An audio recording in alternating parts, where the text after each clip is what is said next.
Bonjour à toutes et à tous. L'intelligence artificielle en 2025, ça sonne un peu futuriste, non? Eh bien, aujourd'hui, on va décrypter ensemble ce monde qui est déjà bien réel. Que l'on soit novice ou juste un peu curieux, cette analyse est là pour que tout devienne plus clair. Alors, la grande question. Science-fiction ou réalité de tous les jours? On a tous en tête des images de films, des robots super intelligents. Mais la vérité, c'est que l'IA est bien plus présente, bien plus proche de nous qu'on ne l'imagine. Oui, en 2025, l'IA, ce n'est plus du tout un concept abstrait ou lointain. C'est une technologie qui s'est immiscée, presque en silence, dans notre quotidien. D'ailleurs, la plupart du temps, on l'utilise sans même s'en rendre compte. Allez, voilà le programme pour les prochaines minutes. On va voir où se cache l'IA dans nos vies, on va découvrir ces trois grandes familles, comment elles travaillent ensemble, leurs avantages et leurs limites, et puis on se projettera un peu vers l'avenir. C'est parti. Première étape, donc, l'IA, déjà dans nos vies. Mais concrètement, comment est-ce qu'elle change nos habitudes? C'est ce qu'on va voir tout de suite. Bon, avant d'aller plus loin, mettons-nous d'accord sur ce qu'est l'IA. Pour faire très simple, l'intelligence artificielle, c'est la capacité qu'ont les machines à faire des choses qui, normalement, demandent une intelligence humaine, comme comprendre ce qu'on leur dit ou trouver des solutions à des problèmes. C'est un peu comme si on leur apprenait à réfléchir. Et des exemples, il y en a partout autour de nous. Quand Netflix propose pile la série qui va nous plaire, c'est l'IA. Quand on demande à son téléphone « appelle maman » et qu'il le fait, c'est l'IA aussi. Ou encore la détection automatique des visages sur les photos de vacances, eh bien c'est encore elle qui bosse en arrière-plan. Ok, maintenant on attaque le cœur du sujet. Pour vraiment, mais alors vraiment comprendre l'IA aujourd'hui, en 2025, il faut connaître ces trois grandes familles. C'est la clé de tout, le truc qui va permettre de tout débloquer.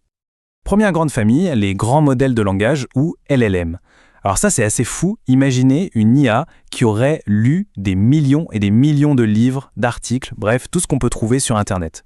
Grâce à ça, elle devient experte pour comprendre et générer du texte qui ressemble à s'y méprendre à celui d'un humain. Et des LLM, on en connaît tous, même sans le savoir parfois. ChatGPT, bien sûr, mais aussi Claude, Gemini de Google ou Llama de Meta, ce sont les stars du moment. Ce sont eux qui ont vraiment mis la puissance de l'IA entre les mains de tout le monde. Deuxième famille, les agents IA. Et là, attention, on passe au niveau supérieur. Un agent IA, il ne fait pas que parler ou écrire, non, il agit. Il est capable de planifier des actions, d'utiliser des outils et de prendre des décisions pour atteindre un objectif. C'est vraiment l'autonomie qui est la clé ici. Concrètement, qu'est-ce que ça veut dire? Eh bien, un agent IA pourrait organiser un voyage de A à Z, trouver les vols, réserver l'hôtel, tout. Au bureau, il peut se charger des tâches répétitives et ennuyeuses. Et à la maison, il pourrait gérer les objets connectés en anticipant les besoins. C'est assez bluffant. Et on arrive à la troisième et dernière famille, la multimodalité. Alors ça, c'est la capacité d'une IA à comprendre et à générer plein de types de contenus différents. Le texte, les images, la vidéo, le son, tout en même temps. Un peu comme nous en fait. On voit, on écoute, on parle. L'IA multimodale fait pareil. Et là aussi, il y a des exemples très parlants. Sora, qui peut créer des vidéos incroyablement réalistes juste à partir d'une description textuelle. DALL-E, qui génère des images sur demande. Ou même Google Lens, qui utilise l'appareil photo pour identifier ce qu'il voit. Tout ça, c'est la multimodalité en action. Bon, on a vu les trois familles séparément. Mais le plus intéressant, la vraie magie de l'IA en 2025, c'est quand elle commence à travailler ensemble. C'est là que ça devient vraiment puissant. Prenons un exemple super concret. On veut refaire son salon. Regardez bien comment tout s'enchaîne. D'abord, on prend une photo de la pièce. Ça, c'est la multimodalité qui entre en jeu pour analyser les dimensions, le style. Ensuite, on discute de ses préférences, comme j'aime le style scandinave, avec un LMM. L'IA génère alors des propositions de design en 3D, encore de la multimodalité. Et c'est là que l'agent IA prend la main. Il va chercher sur Internet les meubles qui correspondent, il compare les prix, et à la fin, l'IA présente un budget et un plan de rénovation complet. C'est fou, non? Tout ça, c'est impressionnant. Mais comme pour toute technologie, aussi puissante, il y a forcément des avantages et des limites. Il est super important d'avoir une vision claire et équilibrée de tout ça. Alors, du côté des avantages, c'est évident. On gagne un temps fou. On peut accéder à des compétences d'experts quasi instantanément et ça libère la créativité. C'est énorme. Mais, il y a un mais. Il faut rester prudent. Une IA peut générer des informations incorrectes, il faut le savoir. Il y a aussi des questions importantes sur les biais dans les données, la protection de notre vie privée, ou encore le risque de devenir trop dépendant de la technologie.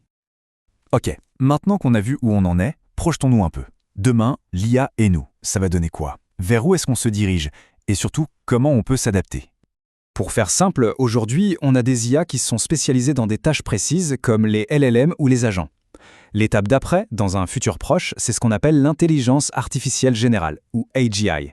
Là, on parle d'une IA qui serait capable d'apprendre à peu près n'importe quoi, un peu comme un humain. Et si on regarde encore plus loin, on imagine des IA dans des corps de robots ou même des interfaces directes entre notre cerveau et la machine. C'est vertigineux. Mais revenons à aujourd'hui. Pour bien utiliser l'IA, voici quelques conseils clés. D'abord, il faut être le plus précis possible dans ses demandes. Si le premier résultat n'est pas bon, on n'hésite pas à reformuler. Surtout, et ça c'est crucial, on vérifie toujours les informations importantes via une source fiable. Il faut expérimenter, jouer avec l'outil pour voir ce qu'il peut faire. Et enfin, bien sûr, faire attention à sa vie privée et ne pas partager d'infos trop personnelles. Et tout ça nous amène à une question finale, une question de fond. Est-ce que l'IA est juste un outil, un marteau ultra puissant, ou est-ce que c'est un substitut complet à l'intelligence humaine? Le débat est ouvert, mais la clé est peut-être là, la voir comme un partenaire qui augmente nos capacités, et non comme quelque chose qui nous remplace. Voilà, pour conclure, l'IA en 2025, ce n'est plus de la fiction. C'est une réalité bien présente qui est en train de tout changer, un peu comme l'a fait Internet en son temps. Le plus important, c'est de rester curieux, d'apprendre pour bien l'utiliser.